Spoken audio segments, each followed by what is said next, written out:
Munculnya ketakutan atau kekhawatiran warga untuk melakukan pemeriksaan kesehatan di rumah sakit dan puskesmas selama pandemi COVID-19 saat ini, Dinas Kesehatan Palembang memastikan pelayanan kesehatan umum aman dari penularan virus corona.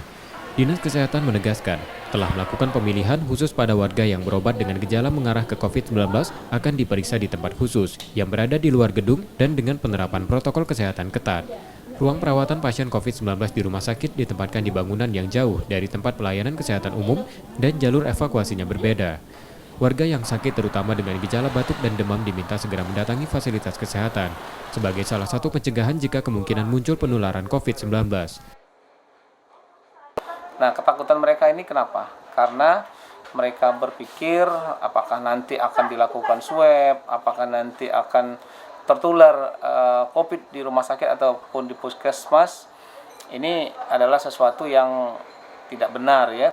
Karena kita tahu bahwa semua fasilitas pelayanan kesehatan itu menjalankan kegiatan sesuai dengan SOP ya.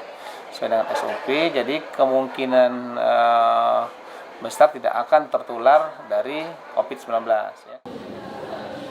Kekhawatiran warga mendatangi layanan kesehatan untuk memeriksakan kesehatannya akan memungkinkan naiknya penyakit lain setelah pandemi. Reski Oktora, Muklas Diferensial, Kompas TV, Palembang.